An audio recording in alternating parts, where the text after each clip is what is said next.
So the first poem I'd like to read is actually a cover. It's one of my favorite poems in the English language. It's by a little girl named Emma. She's 6 years old, and it's called What is Love?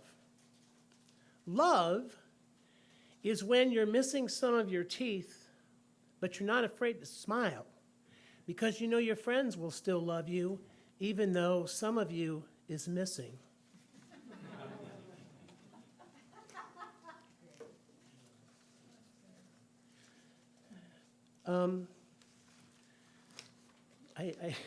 Once I got started with these rhyming poems, I got a little out of, anyway. This is called Fast and Loose, Like a Gangly Goose, The Secret Love Life of Dr. Seuss. Part 1, Dr. Seuss is far from boring, and one night while his wife was snoring, he snuck outside to meet his ex at the no-tell motel for some steamy sex. She had always been a little kinky, had a thing for ding-dongs, ho-hos, and Twinkies, but Dr. Seuss started to think she had learned new tricks with her old toy Slinky. For Seuss's safe word, they settled on Grinch. He thought of it in a snap in less than a pinch. She liked it too. It was really a cinch. Give her a mile and she'll take every inch. The next morning, Dr. Seuss's ex bade farewell to the doc's T-Rex. And after gathering their personal effects, including handcuffs, whips, and excessive latex, they passed on linguini and films by Fellini and headed downtown for Tex-Mex. Part 2. Despite being known as a quite heavy sleeper, Mrs. Seuss woke up and paged the doc's beeper. As Johnny Paycheck once said, it's cheaper to keep her, but not if she cavorts with her friend, the Grim Reaper. Later, Mrs. Seuss remarried near the Falls of Niagara to a very good man who would never need Viagra. So after Seuss had sowed his wild oats, he moved to a hay farm with horses and goats, but the doctor got lonely. Will he ever be happy? Find a nice girl who's pretty, but equally scrappy. He frequents the strippers, some are real lookers, and occasionally he hooks up with an unhappy hooker, but the doc lost his license and became a meth cooker. Part 3. If you think this tale is exceedingly fateful, you're weeping inside and you'll never be grateful.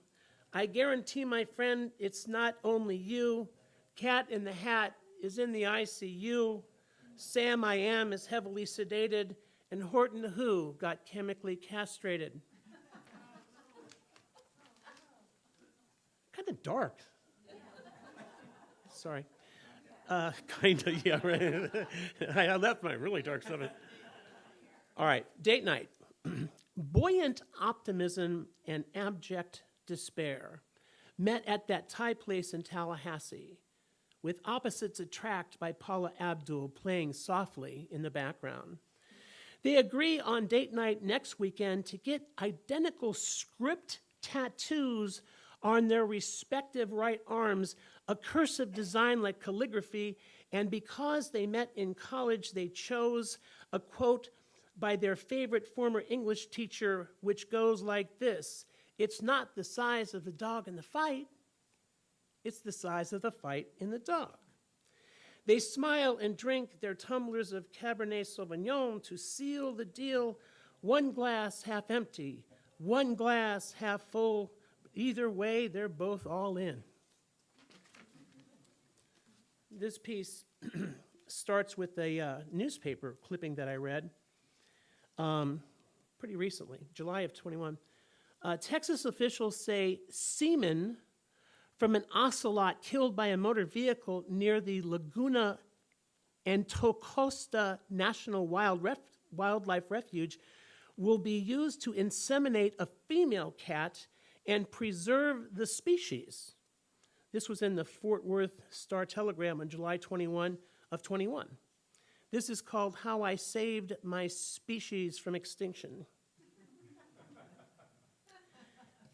Humans think ocelots live in a jungle or a tropical rainforest, but I didn't. I lived near a highway overpass in South Texas. Humans think we're little tigers or leopards, but we're not. We are our own species. Like most ocelot clutters, the alpha male gets the best queen, the best food, the best place to sleep, and even though I eventually learned to accept it, at sunset, I would camouflage myself under the brush and watch her stare at me lovingly, longingly, while he mounted her. She wasn't interested in the alpha. She wanted me, and I wanted her. But what could I do? The alpha was twice my size. In shame and humiliation, I exiled myself and my cowardice from the clutter. For months, I wandered alone, and at sunset, I would think of her soft eyes, her soft ears, her desperate heart. Once, after a hard rain, I went to a creek for water, and that's when it happened. I was hit head-on by a car and killed on impact. Frankly, if that's the way I was going out, I would have preferred an 18-wheeler or an old pickup truck, but I was run over by a 2020 Ford Focus. Even though I was dead, my spirit could see everything. I'd forgotten about the electronic necklace the guy from Fish and Game had fastened around my neck after he dropped me with a doped-up dart gun, so my spirit was quite surprised to watch my dead, broken body being hauled in off a human ambulance instead of the standard Texas state roadkill van. Now, at the animal hospital, from above the operating room, my spirit sees my body, my bloody carcass stretched across the table, bright lights overhead framing it. Because I had been away from the clutter for so long, I didn't know the male species had died out in South Texas. I guess the alpha was shooting blanks, all sizzle, no steak. There is something deeply reassuring about the super semen I had accumulated over all those years near the state of Texas, inseminated my love juice into my sweet girl, the same girl who once stared at me and whispered with her wet eyes, "Save me, darling, please, save me." My spirit likes to watch our babies nuzzle up to her furry white belly, purring, humming, drinking the milk of life. Now, the wildlife glory of ocelot love is truly wild again, fully alive. And maybe next time the alpha males won't go off so half-cocked. All right, this is my last one. And I realized once that I had not written a love poem, like, ever in my life. And I'm a poet. Like, you can't do that. You got to write a love poem. So I found this. This is in 3 parts. I wrote part 1, my very first poem ever in 2nd grade to this girl. Well, you'll see. Okay, love poem, part 1. I was quite the player in 2nd grade, okay? Twinkle, twinkle, little star, you're my girlfriend, you are, you are. Roses are red, violets are blue. I hope you like me, because I like you. Part 2. The first poem I ever wrote was the worst poem I ever wrote, except to her, Ellen Curl, my 2nd grade girlfriend. Eyes blue as planet Earth viewed by astronauts in space. Bangs, dimples, pleated skirt, and knee socks. She showed me her appendectomy scar at twilight behind the baseball diamond at St. Augustine's. My composition for her was recopied in gold ink by Jim, my next-door neighbor, an 8th grader with perfect cursive. And the next day, when Sister Mary Peter turned her back in class, I gave it to Ellen, whose smile spread like ocean waves in slow motion. Later that month, her dad got transferred. Ellen's family moved to Mount Vernon, 60 miles away, which might as well have been Venus. And all that week, I cried myself to sleep, didn't eat, didn't even watch TV. Part 3.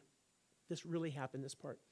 15 years later, home from college on summer break at the county fair between the cotton candy and tilt-a-whirl, a friend leads me to the parking lot, someone I have to see, and there she is, Ellen Curl, leaning against a pickup truck, still those blue planet eyes.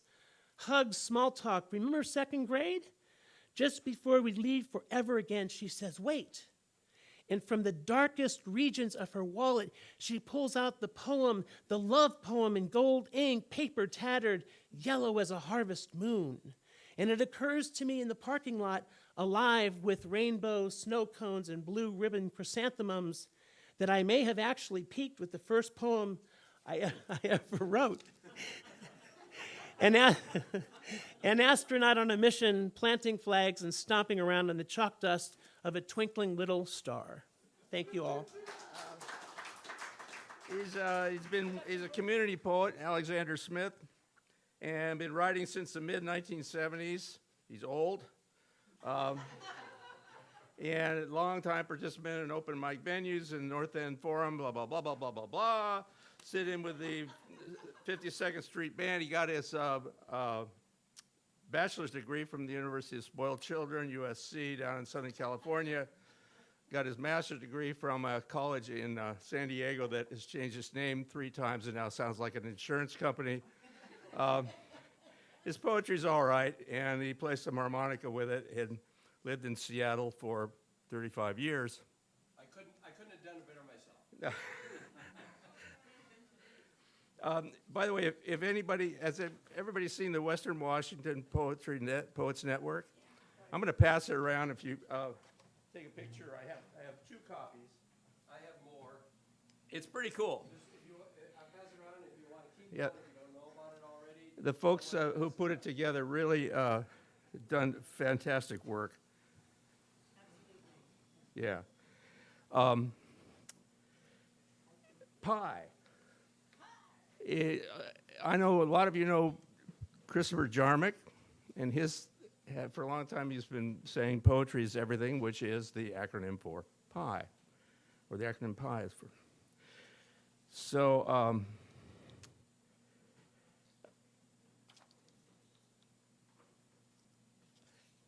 it's February, and it's my birth month.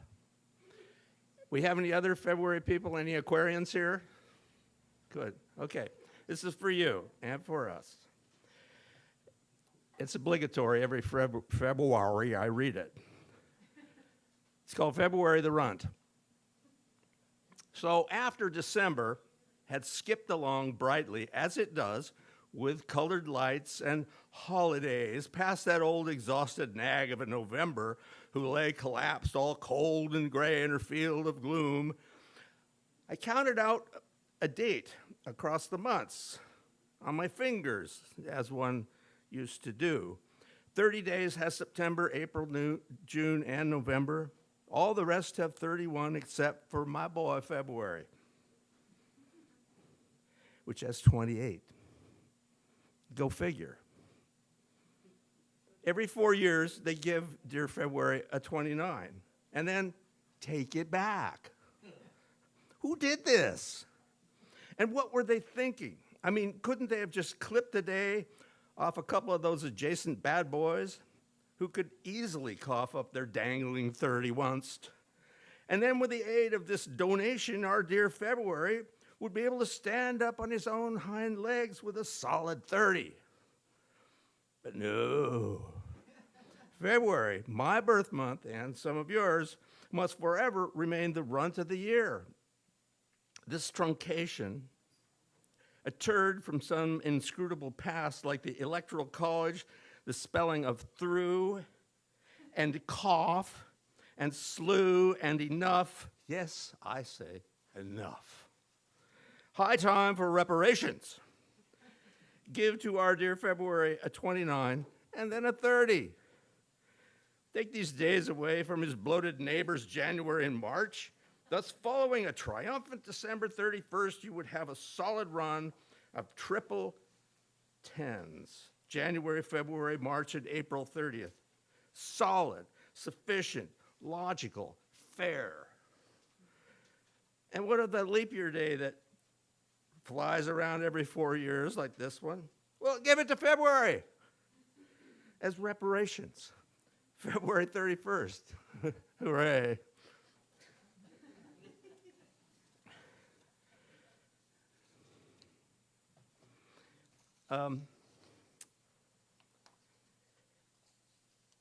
This is a little thoughtful one.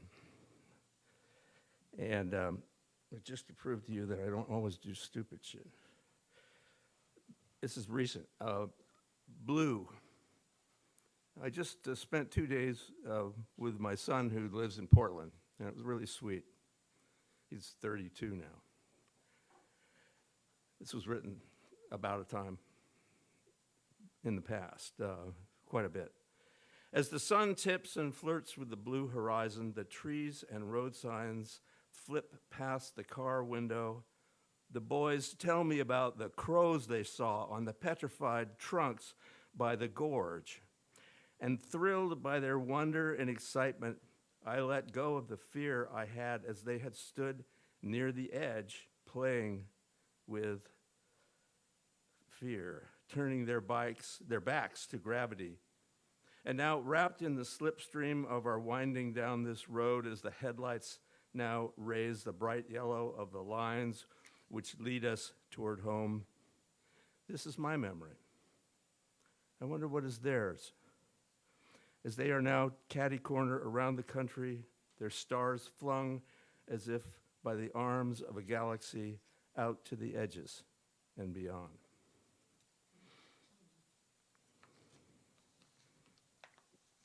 I miss them.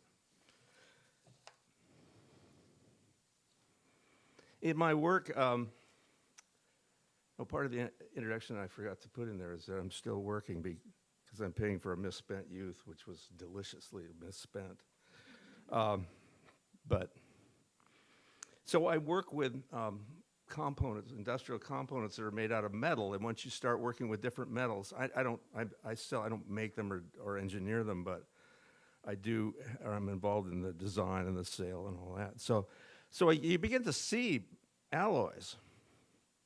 And you see like different kinds of stainless, and I know what this is, this kind of steel here, and it's kind of cool. If you look around, there's that aluminum down there.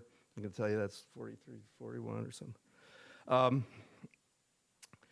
And I got to thinking about the kind of the metaphor of alloys and people. So this is called alloys and people. A pinch of this and that. Or why I prefer to fly in a science-based airplane, not one thrown together by some blowhards just winging it. A modern airliner is composed of about 80% aluminum. Lowly aluminum, the most common metal on the skin of the earth. Pretty much 8.3% of the planet's crust, they say. Mostly in the form of bauxite, which is mined as a reddish ore, and further refined into a gray alumina powder, which in turn is smelted with the aid of prodigious amounts of electricity into pure aluminum. Now, this pure aluminum is pretty nice stuff, but not outstanding, for although it is quite light in weight and sports a kind of pretty pewter silver color, it needs a little something extra to be useful, say, in an airplane.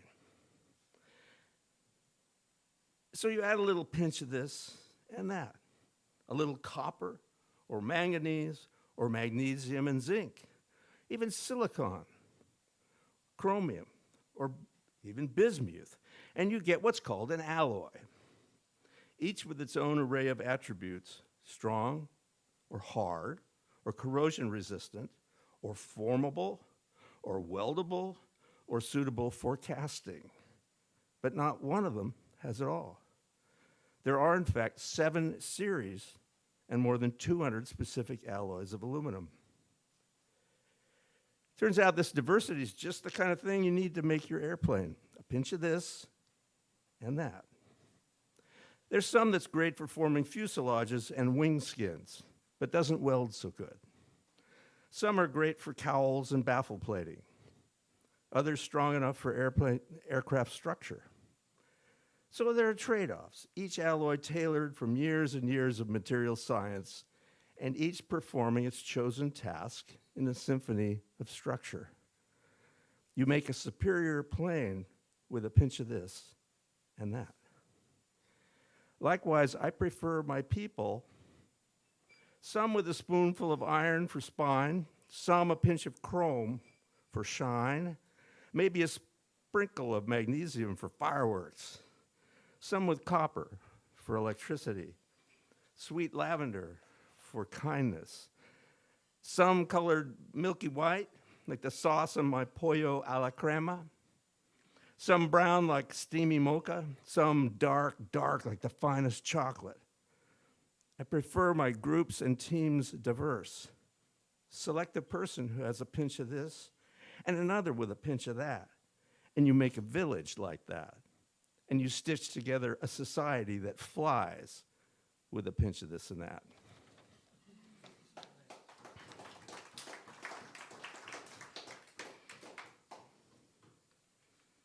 So true.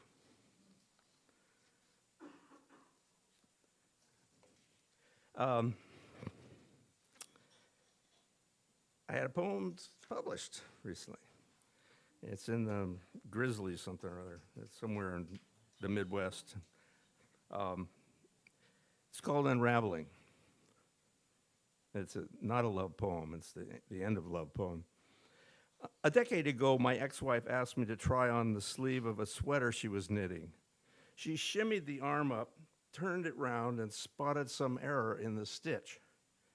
Then, as knitters do, in a wink, she pulled it off and quickly began to unravel it until the former sleeve lay on the floor like a fabric tongue.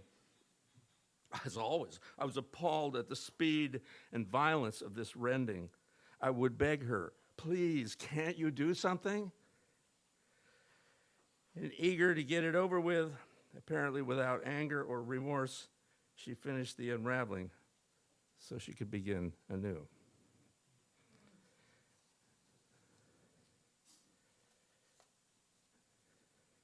Okay. I would apologize for this next one because some of you have heard it before, but I love it, and like a good song, I'm going to sing it again. It's about dreams. And anybody have really good dreams every night? No. Me neither. Most of us wake up looking for the tire tracks of the truck that just ran over us, right? So this is called $1 Billion Idea. Okay, here it is. We need dreams that work.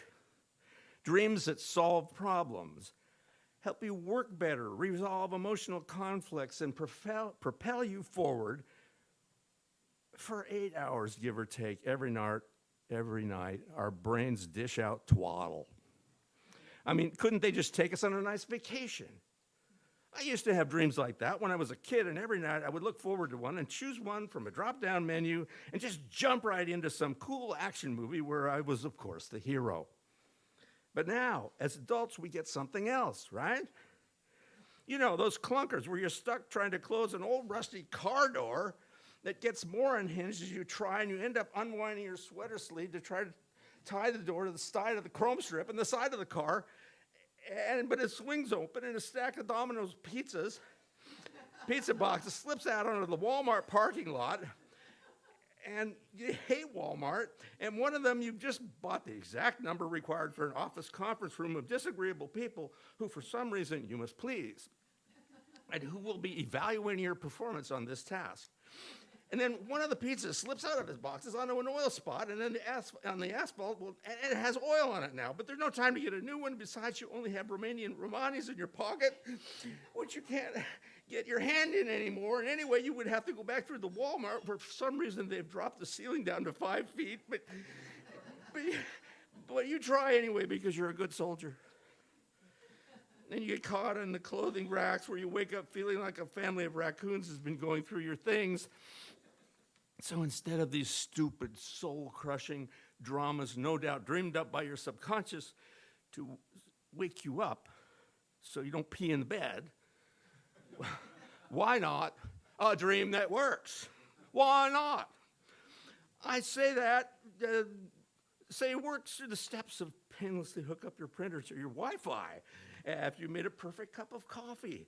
A dream that will craft and begin a mental attitude that controls your appetite going forward as you reach your perfect weight. A dream that arranges your calendar so as to slot in and sequence the tasks it has prioritized through AI into an Eisenhower matrix. Dream work that simultaneously outlines your new novel, adding depth and texture to its characters, all the while creating the nonfiction how-to book that you will effortlessly dictate into a podcast as you lie on your back and perform luscious isometric yoga exercises that tone and firm your eager body. Why not that? Yes, we call it dreams that work.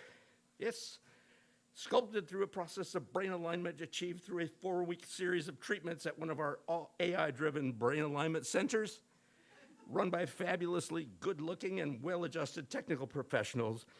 You'll be glad to know we've just lowered the price to $17,000, 4 easy payments of $42.50. 4 easy payments of $42.50. 4 easy payments of $42.50. 4 easy payments of $42.50.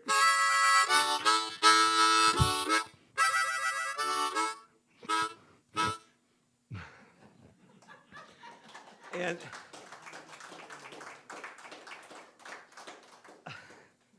I have to do just this one last little thing. I'm still in time, right? Don't answer that. This is called There's Harm in Harmonica. I brought the instrument of destruction. It'll jack you up. It'll drag you down. It'll lay you out and make you ache. And make you smile. And weep and frown. There's a harm in harmonica, oh yeah. A yearning and a burning and a harm in harmonica. There's a train in harmonica.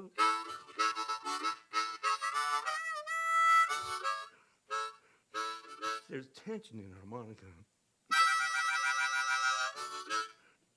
Animals in harmonica.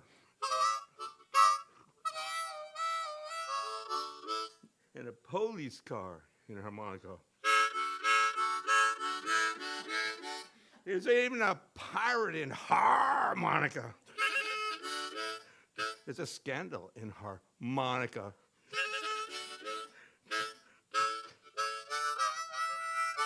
There's harm in harmonica.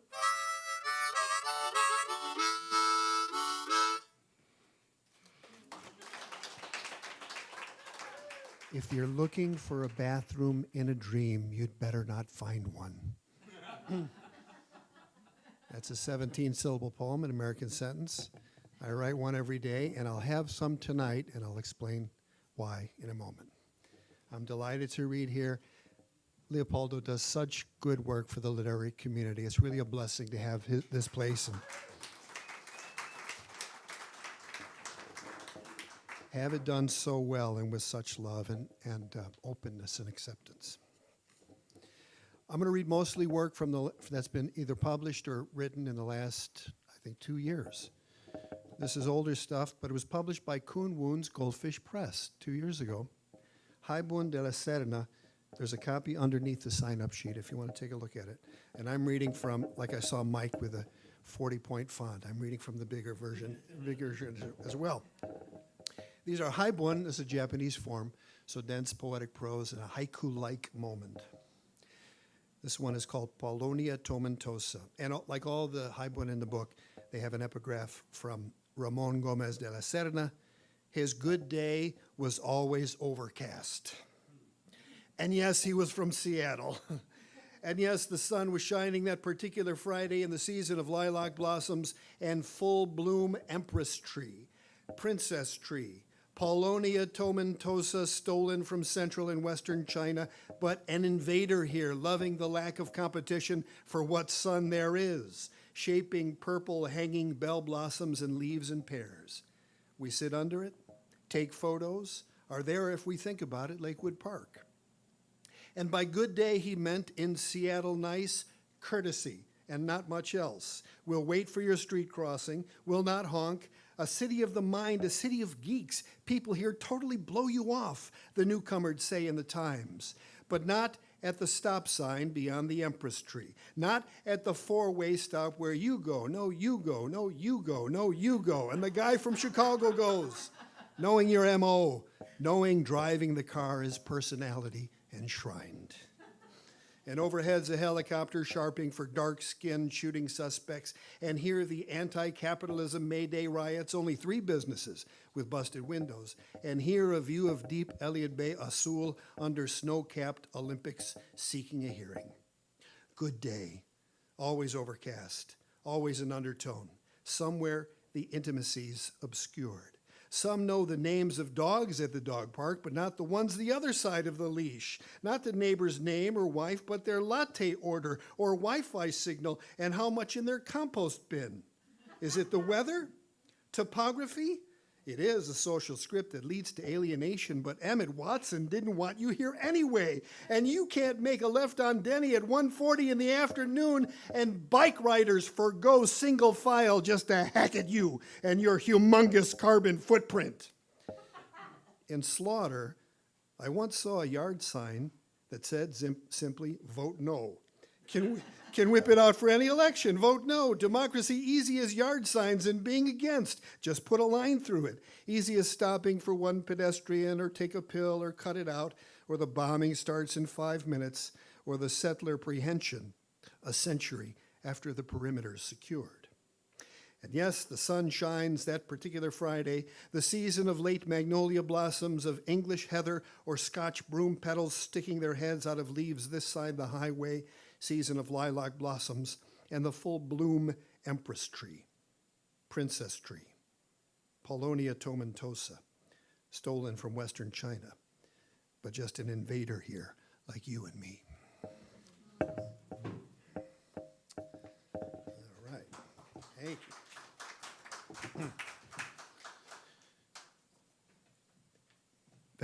Valentine's Day is hard for people who are not in a relationship.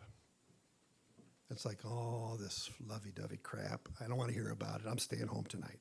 For those of you who didn't stay home and you're in that situation, you might enjoy these. So a few years ago for Cheap Wine and Poetry, do you remember Cheap Wine and Poetry at Hugo House? Yeah. I wrote a compilation of American sentences that were about failed relationships, images, and I have a lot of material based on that. So you kind of get the track of my relationship. In fact, there's a happy ending, as a matter of fact, for Valentine's Day, because my beloved is here. So all these aren't, they don't have a title, but they have a date. So you can track who I was with at the time. February 9th, 2001, one small spat, and you reconstruct front room into bedroom in exile. July 18th, 01. No time for that, she says, releasing semi-erect morning penis. November 8th, 01. 3 days after the split, I revert to a diet of cake and meat. Meatballs and pound cake. There was an election party, and they're like, I was the last one. Paul, take it home and get out of here. June 6, 2002. This is, I believe, was in Jerusalem. In charred bus after suicide bomb, 2 corpses in one last embrace. June 12, 02. Only thing wrong with love poems is that the poem outlasts the love. April 18th, 07. Each from our respective cars watching her tennis game, the ex and I. January 5th, 2009. January 5th, right? Would her Thanksgiving stuffing been this hard to flush had we eaten it? March 4th, 2009. Something inside me wants to beat this cat until he learns to love me. March 9th, 09. Happy birthday, ex-wife. Here are 2 tickets to Crime and Punishment. Wasn't intentional. I wasn't trying to send a message. It was a very good performance from what I hear. December 22, 2014. You know divorce is going through when she cancels your life insurance. And on the more happy note, November 5th, 2021. Nothing better than happy feet, she says. I say there's happy, you know. She's just shaking her head on that one. Hey, I got a couple of new books. Make It True. This is Cascadian Zen, Bioregional Writings on Cascadia Here and Now. It's a beautiful anthology with people like Sam Hamill and Tess Gallagher and Michael McClure and Diane DePrima and Brenda Hillman and the late Bob Redman, who didn't live too far from here. In fact, I gave him his contributor copy of the book on September 5th, and he died on September 12th. I'll never forget that. He told me, so this is it. And I gave him the book, and he was delighted to be in it. A lot of good people in this book. And there's if you ever wonder what exactly Cascadia is, there's a map of the bioregion broken down by ecoregions. It's really beautiful and evocative. Anyway, some of the best work I've ever done in my life with Jason Worth and Adelia McWilliam through the Cascadia Poetics Lab and its Watershed Press imprint. And I've got some bookmarks and postcards and stuff. And then this came out this month, Cascadian Prophets, interviews 1999 to 2023. Interviews with Gabriel Gutierrez Imuz, Mary Norbert Cordy, Robert Bringhurst, Barry McKinnon, Colleen McElroy, who edited this a couple of years before she died, the interview I did with her, Brenda Hillman, Daphne Marlett, Diane DePrima, and Robin Blazer, Sam Hamill, other folks. I think I have one copy of each of those books with me. And I'm going to read from Cascadian Zen. I'm in the third basket. These are assembled not by chapters, but by baskets is our word for it, because it's a nod to Buddhism and also to indigenous culture. And of course, the book about Zen is going to have a lot of Buddhism in it. And this is from a series that comes after Michael McClure, Flexible Mind, for Rob Lewis, is rooted in a place, most any place. The Secretary of Transpiration knows water begets water, soil is the womb, and vegetation is the midwife before he plants a future cloud in the ground of his bioregion. Flexible as water.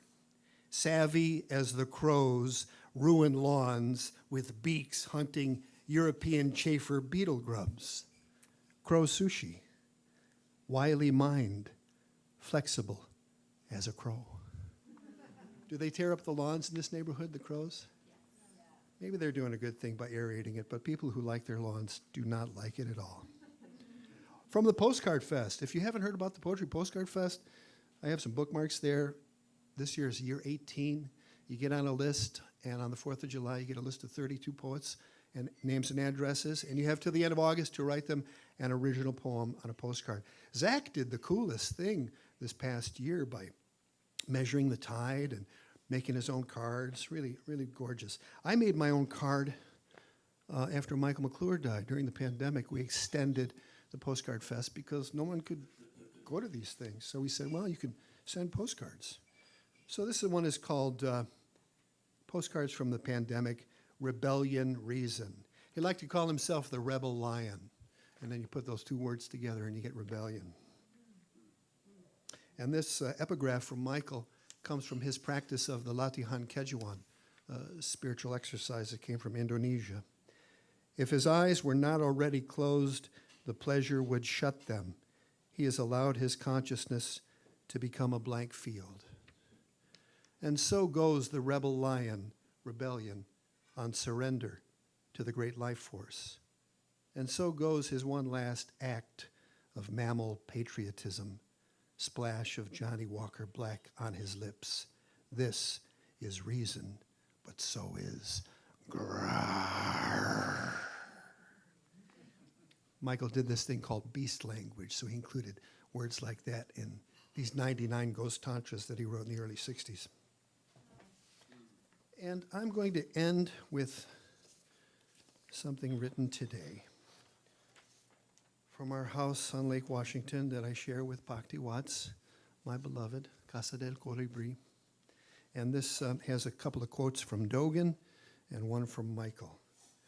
I was in the woods, Olympic National Park, looking at this pristine Boulder Creek watershed that we had just hiked up, saw bears in it, and it had the words in his poem, "More alive than I ought to be." And I thought, I think I know what he's talking about. As the time is not marked by coming and going, the moment you climb the mountains is the time being, right now. If time keeps coming and going, you are the time being, right now. This is the meaning of the time being. Dogen. The eagle flying over forgotten city creek named for forgotten loons once bathed there.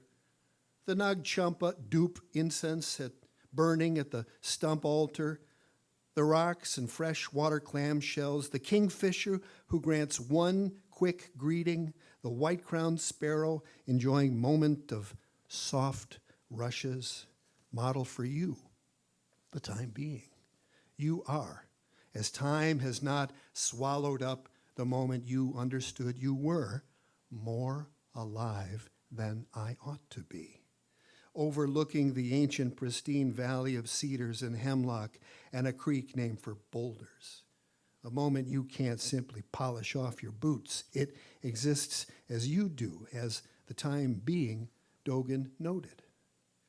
The Valentine's Day sunrise, the beef yakisoba, the trio playing Gaia, all bits and pieces of the time being you are and are becoming bit by bit.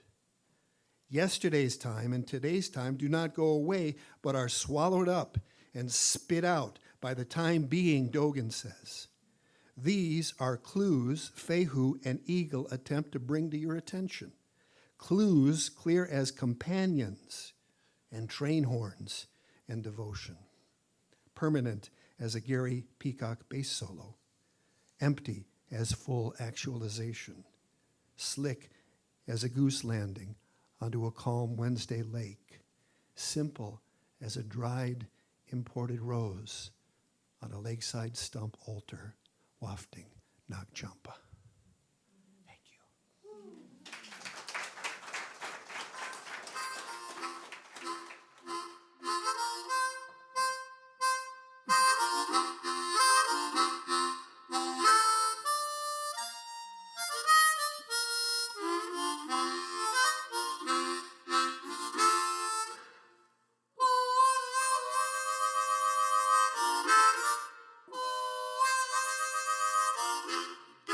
I was going to read two poems, but now that I learned that Leopoldo plays the piano, I'm going to read one poem that is for him.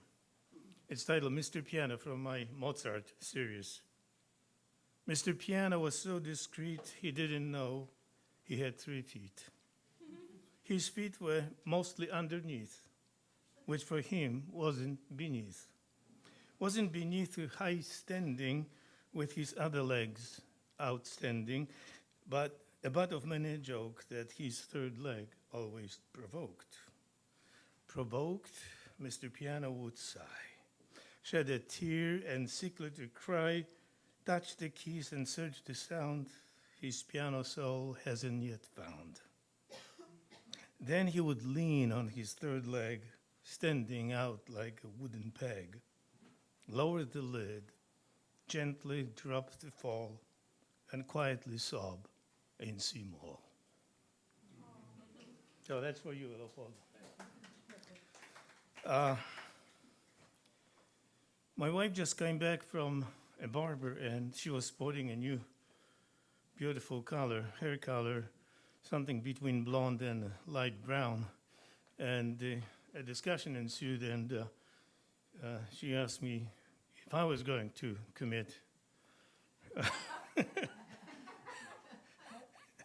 So that's how this poem came about. I take my grace. I take the grace of my gray sky that fills my vessel to the brim, and drink of it, and drink of clouds with mist droplets on my chin. I breathe the sky and paint it gray and take it with a grain of salt. Let tomorrow bring more rain until the salt is all dissolved. A week goes by, 2.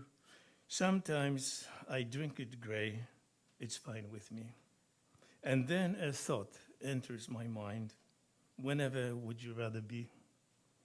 It's nothing much, just a gray thought rising from the vessel's rim. Let's taste of it, or better not, with misty droplets on my chin. And when we came to the States back in '78, I had one pair of shoes, and those shoes were bought in East Germany, but they were made in Czechoslovakia, and mostly were used in Poland. Beating up the streets of my hometown of Szczecin, also northwest. So I wrote this poem for my old shoes. My old shoes have worn out, the leather's wrinkled, even saggy.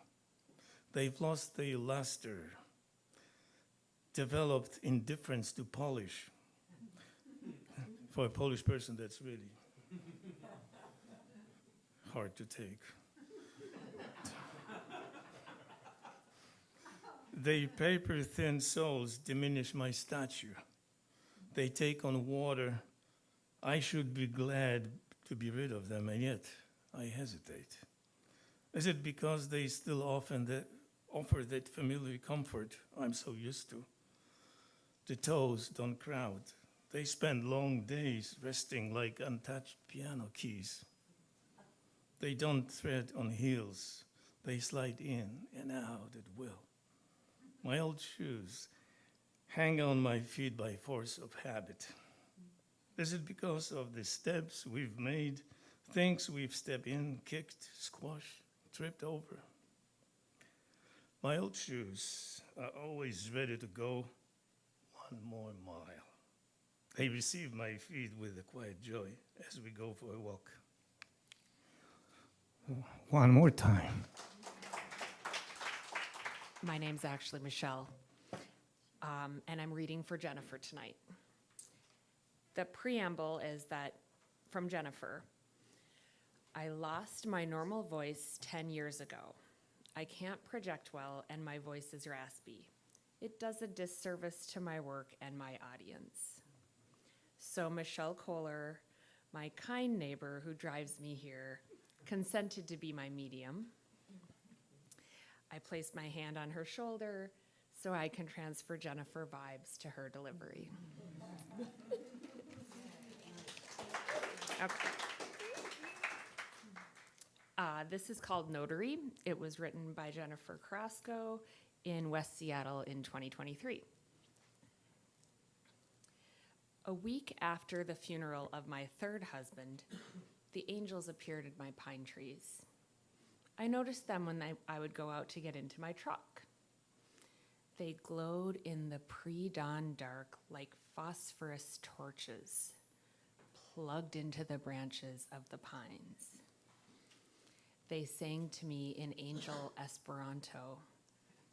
I almost understood them. The angels sang, "Ollie Ollie in free, Walla Walla world end, new blue comin' round the bend." Initially, I thought one was the spirit of my dead first husband. "Randolph," I said, "is that you?" No answer. When I was married to Randolph, I was doing large paintings and trying to keep in touch with a wide circle of friends. Randolph, an obsessively neat man, died of a heart attack when he found paint smears on the phone. The angels sang, "Ollie Ollie in free, Walla Walla world end, new blue comin' round the bend." Then I called Jorge's name, my macho Latin second husband. Jorge and I met at a singles bar in 1999. Jorge was 22, and I was 57. He was too young for me, but there was instant attraction. We went to bed and made love for 4 weeks, stopping only to get married. Eventually, he died from too much sex. No angel answered to the name of Jorge. The angels sang, "Ollie, Ollie, in free, Walla Walla world end, new blue coming round the bend." Just on the chance that any angel might be my engineer philosopher, Lawrence Williston, third husband, I commanded, "Lawrence, come down here immediately." Lawrence had died, poor darling, of an aneurysm. He said my lack of linear logic gave him brain aches. And he laid down on the shag rug and died. If Lawrence was with heavenly host, he didn't answer. The angels sang, "Ollie, Ollie, in free, Walla Walla world end, new blue coming round the bend."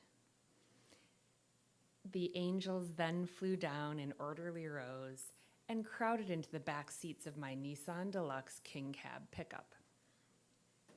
Some pushed their way into the front seat. They had bodies reminiscent of butterflies, thorax, head, and abdomen, and they shone without faces.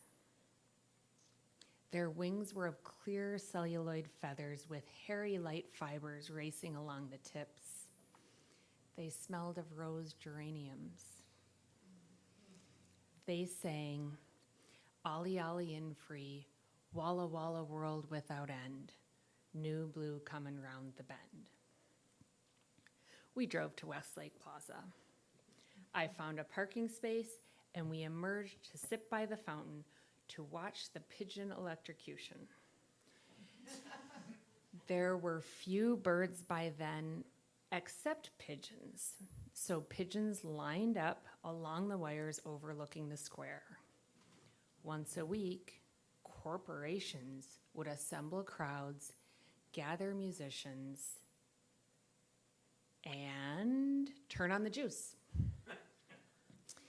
Abruptly, the pigeons would rise together, then plummet straight to the ground like feathered footballs.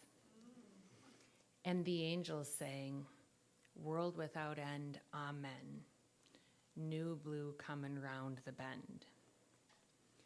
At coffee break, the Nuclear Chemical Corporation accidentally released toxic effluvia into the sound. The corporate president appeared on TV, said he was really, really sorry, so the public made the best of it. By afternoon, dead whales floated belly up to the beach. People made bonfires of them, danced around them, and gorgeous, blubbery orange smoke filled the air with fireworks sparks.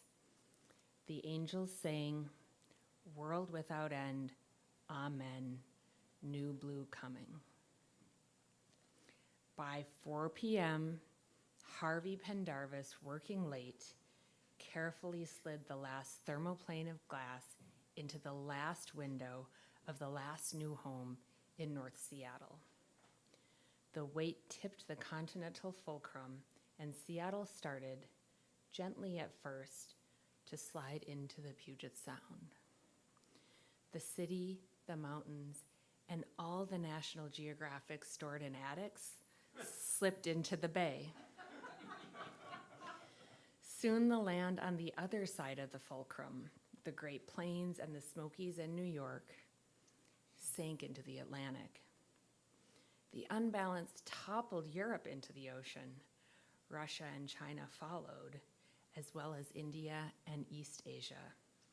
The sea rose, Australia and every island drowned. The angels flew away. Ollie, Ollie, in free world. I'm floating toward nowhere on a sodden futon surrounded by groggy sharks. My insurance agent won't pick up the phone. The sun is very hot. Ollie, Ollie in, amen.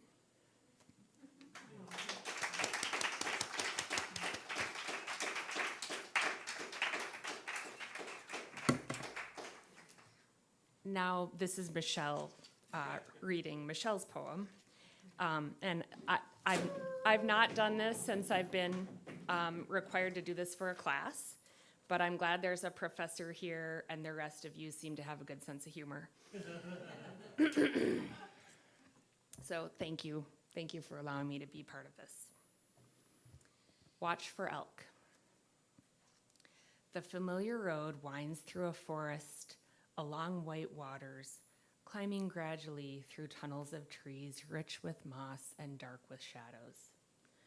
I travel it often with Dan, and I always say, "Watch for elk." He responds by flashing a grin and lovingly rolling his eyes. But this time, it's late, dark, cold. Snow softly kisses the road gray. I ride in the back seat of an unfamiliar rig with a friend of a friend behind the wheel. I politely mention possibilities and then steel myself to observe.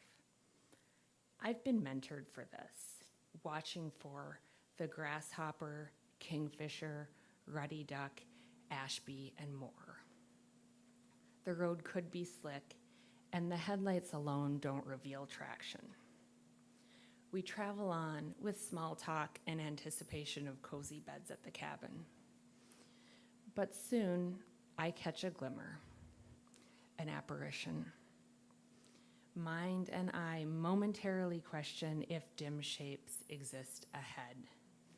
A quick inhale, and I see a pair of green-yellow orbs flicker. Abruptly, I interrupt the chatter. There's something on the road ahead. The driver slows. We count 7 cows at least, exhaling vapor into the night as they mill about the blacktop. When it's safe, the vehicle regains speed. Of course, I would have liked to have paused there to drink their magic through open windows and frozen air. Later in the bright light, the cheerful friends say, "That was crazy. Close. How did you see them?" My father taught me, I tell them, and keep everything in my heart to remember. Thank you. I have a book that I brought 3 of them, so if anybody wants to look at them and check them out, they're basically poems and sculptures. Yeah, they're pretty cool. The sculptor, Brad Burkhart, he sent me a bunch of photos of his sculptures, and then I wrote poems for the sculptures. So anyway, that's that. And I have read some things from that here, but I'm going to actually read some other things tonight. And actually, these are a couple poems that I know Mike really likes. We're friends, and it was fun to hear him feature tonight. This first piece is called Moments. Not blameless, but mirrors we are, carrying one another's burdens, hiding behind the curtain of masterful facades. Chiseled like stone, we roam this life, seeking solace, yet afraid to soften for more than moments. It is the moments that make us who we are. Stricken by starless skies, we cry out for redemption, succumb to temptation. The mere mention of your name quickens my heart or breaks it apart. I can't tell the difference sometimes. Still, I know there's no rhyme or reason to the changing seasons of this love. Like the sky, we seek to fill space with slivers of light, wisps of soft something, anything to tell us we are not alone. Even in our solitary searching, we are not alone. Reaching across the distance, we are not alone. As we touch the face of God, We are not blameless, but mirrors. Thank you. Not so random thoughts. I want to live in this place of poetry we have found, where words have weight, love is celebrated in nuance, understanding comes without explanation. I want to remain here, where merely seeing your name, this not so random string of letters which you are called, causes my heart to rejoice. I want to feel the pressure of your mouth on my neck, stretch open to receive you, be washed clean in the copper pools of your eyes. I want to watch you write, moonlight warming your chestnut skin until it glows. Know the poetry of your embrace. I want to sit with day streaming through the windows, talk of nothing, discover everything, read you this poem. Thank you. When I think of you, my heart hums, not always, but most of the time. There you are in your gray and white robe at the start of each morning, not one of those who won't talk until you've had your first cup of coffee, but ready out of the gate to hug and to remain there for long moments, savoring the warmth. When I think of you, I recall our history. Just launched from college, we made our way, birthed a daughter. Rather, I birthed a daughter. I did the birthing and you the shaking, so nervous at this momentous occurrence. We managed to visit all the national parks and to keep moving ever westward. I see us still traveling, perhaps lighter, a little more tired each year, but always there for each other. My man. After 55 years, some of her best times are in the evening when they watch movies together. And then in the middle of the night, wake to giggle at something silly that sends ripples all up and down her spine. She prizes those belly laughs that lull her back to sleep. He's the kind of guy who can fix almost any glitch, whether from her computer or from an appliance that goes haywire on weekends. She's the one who chooses recipes for him to prepare in his careful way, laced with the love of generations, his father bringing the spoon of something luscious into the living room, saying, "If you taste this, you will live to be 100 years." And so it goes as we keep on tasting. The next, I'm reading two sappy love poems too. They're both inspired by the Elvis Presley song, and you might recognize some lines from there. Take my hand, my whole life. Under the moon we watched curve from orange to snow as it climbed into black. One of us took the hand of the other, the whole life of the other into her hand. Below that full moon, through the touch of palm skin to palm skin, persisting through the shore walk, through the lapping or crashing of waves, although I remember no sound. Through these, the sand or the Atlantic, or maybe the spring sky, computed and integral, a fundamental operation of lunar calculus that forever synced phases of once distinct orbits. Only fools, Did we rush? Is rush an attempt to describe the overfast sensation in the chest, bird wings, butterflies, or the haste to consummate, or the urgency of cells declaring their attraction, the zip of magnets snapping together with a satisfying click? Inrushing could be the ecstasy of mutuality. More fools we, keeping silence, when the aim throughout humanity ought to be a centering on love. Oh, let's express now, before the cold ground covers our lonely skeletons, choose to be thought fools rather than sit all alone in our separate rooms. Hello, people. Next is. Hello there. This is Valentine's Day, and I had a Valentine for my friend Alex. I bought it a year ago, and I put it in a safe place. I didn't find it. I was up early this morning. I did not. I had an eye appointment up on Capitol Hill, but I made that.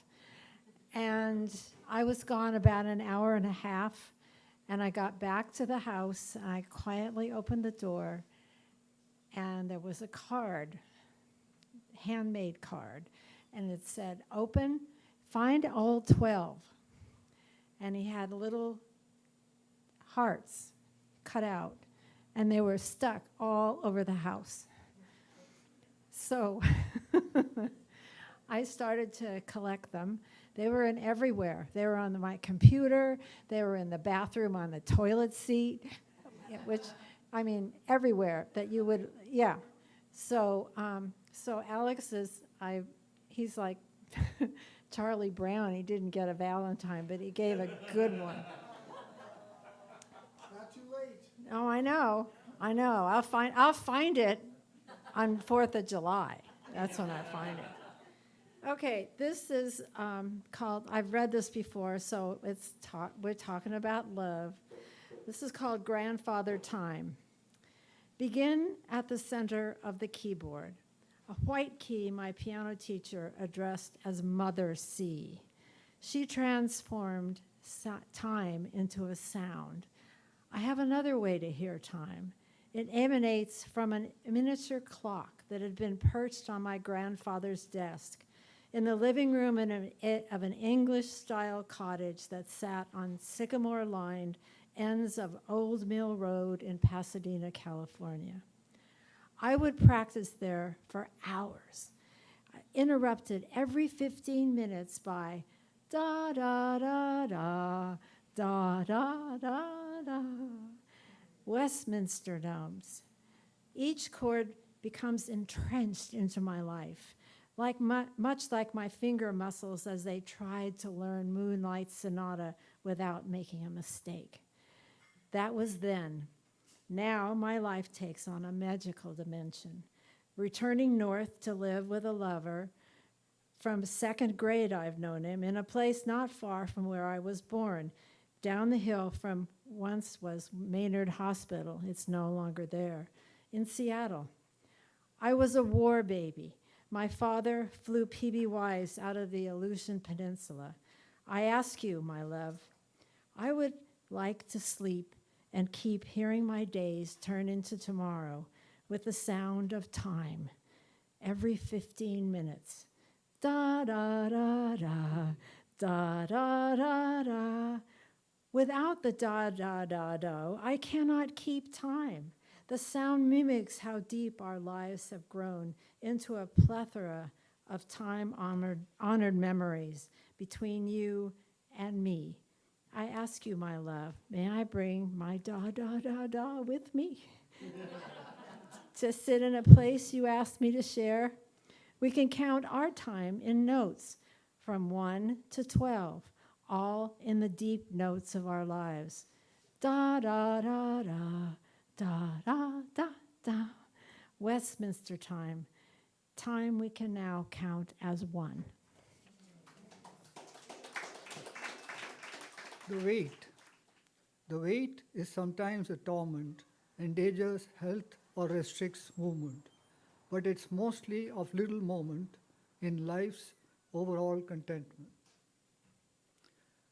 The heft of thoughts, emotions, worries are rainbows, thunderbolts, no one escapes. Buddha under the Bodhi tree defied Mara tempter, emerging ego-free, preached a new religion free of gods. Tuned minds to avoid emotional rapids.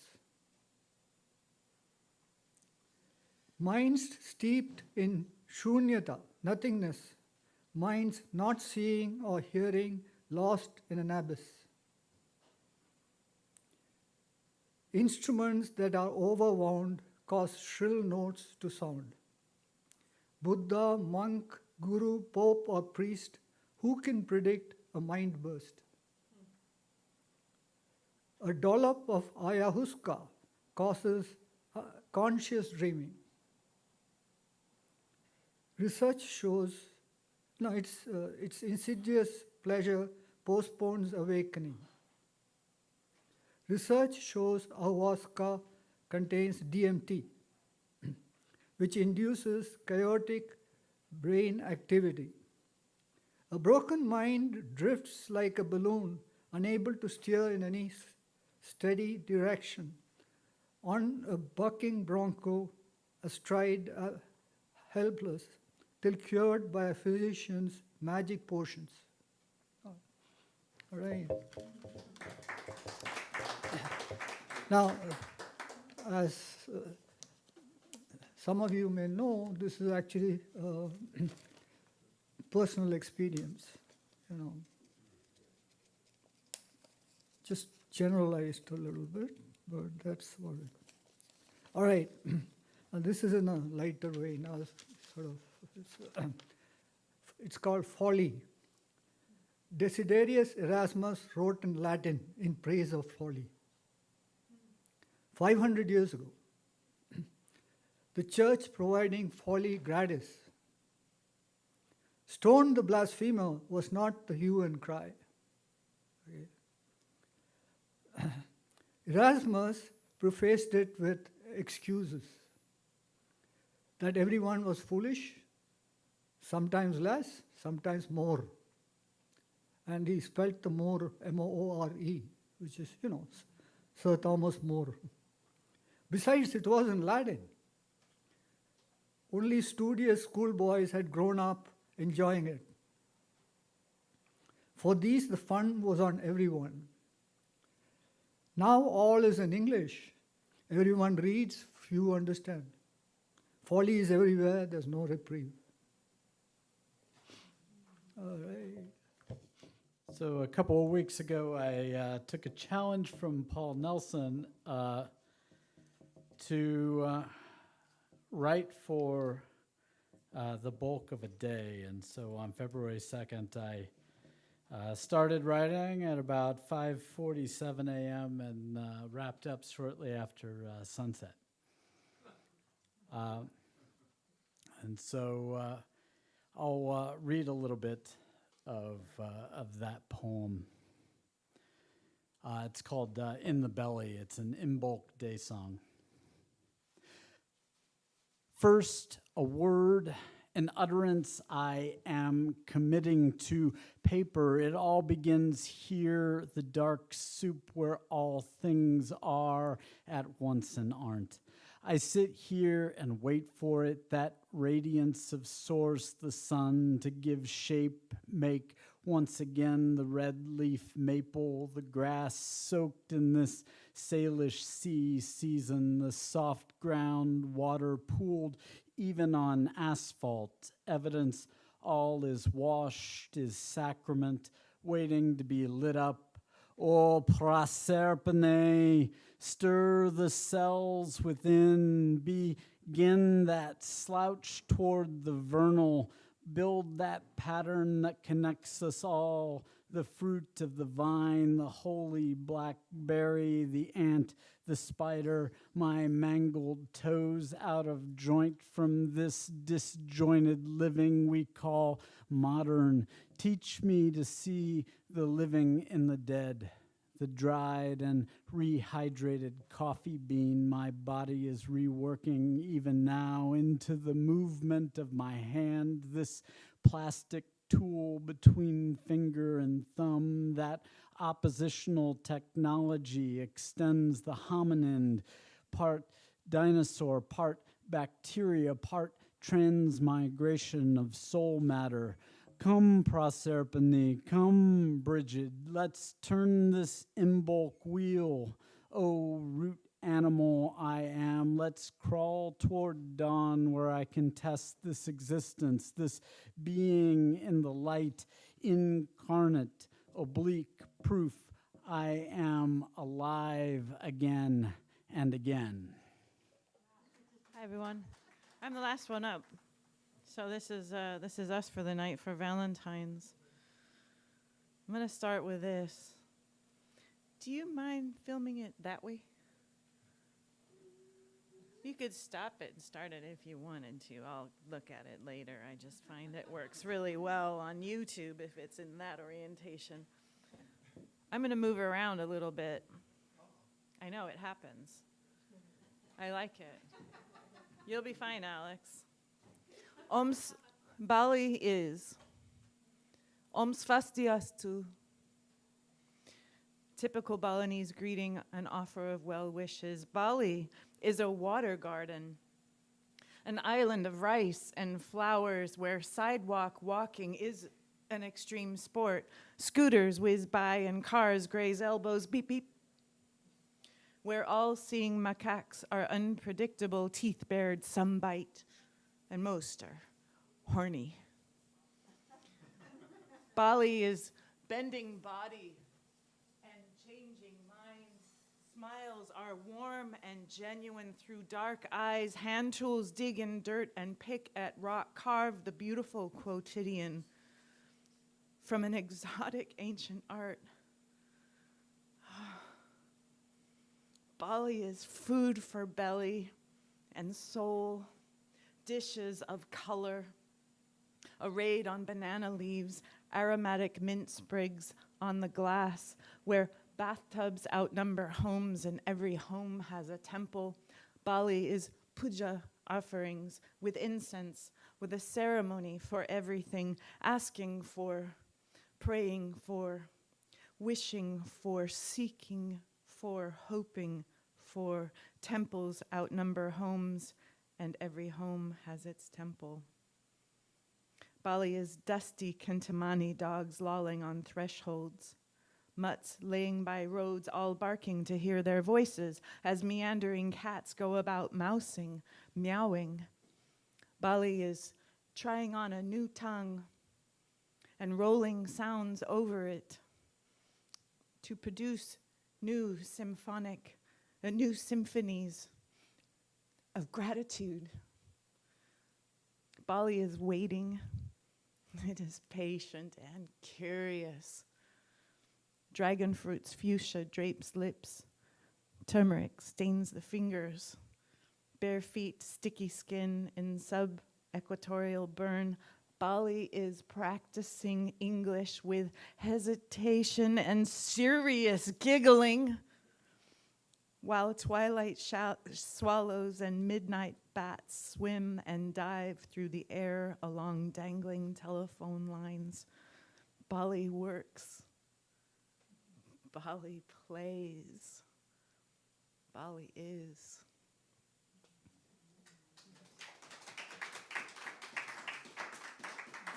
I kind of like it there.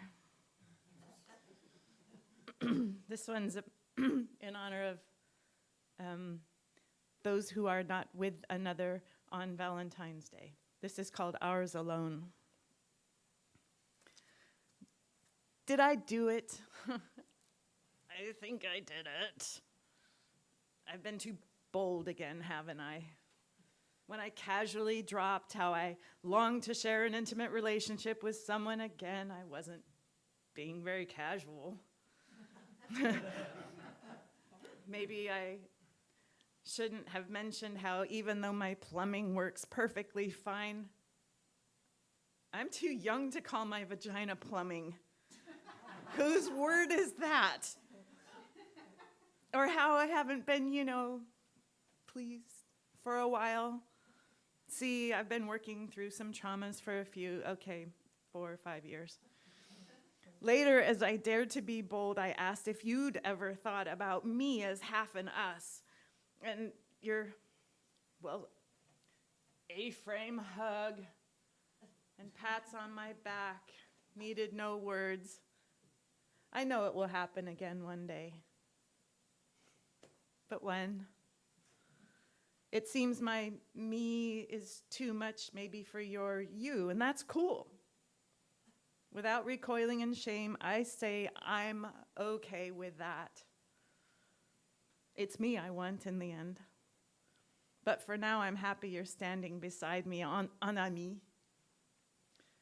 And one day I will find that I'm just the right fit for the shoe I'll call him.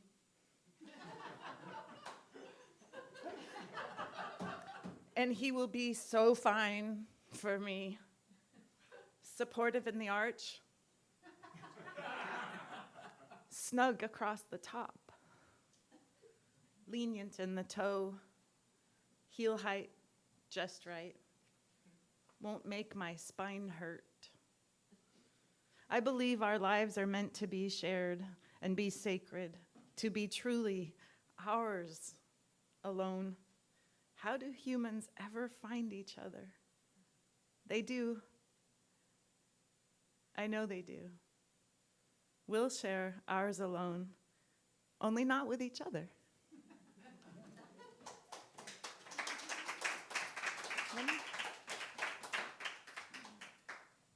Short. Those were from my book, Unique Like Everyone, which I published and released last year. And it's available. I have a few copies here today if you're interested in it. And the artwork is done by local artist Jeff Mahalio. So this is a silly one. Yeah? Silly? Silly? Silly? Anyone else do silly? I think we do. Unbridled 1972. They invited me to skip rope, but I don't jump for favors. Their clapping hands beckoned, but I didn't want to see a CO playmate to down my cellar door. I wanted the wind to blow my hair back and sweep across my face in toe-headed whirls. I wanted to test velocity with altitude. I was in the first grade and already achingly aware I wanted to be a bird. One day at the end of recess, after I'd climbed the ladder behind the slide and stood a moment, instead of sliding, I jumped from the side off the 6-foot train tie structure and extended my arms, avian-like, buoyant for seconds, before landing in thick 2-inch reddish-brown playground mulch. Bruises will fade eventually, but the desire for the flight lasts forever. Some bucket list items remain long after you've crossed them off your list and been scolded by Miss Evans, who was usually a church-like, cool lady, quiet. But when she handed me my apple juice and graham crackers at nap time, Miss Jensen gave me a knowing wink. Thank you.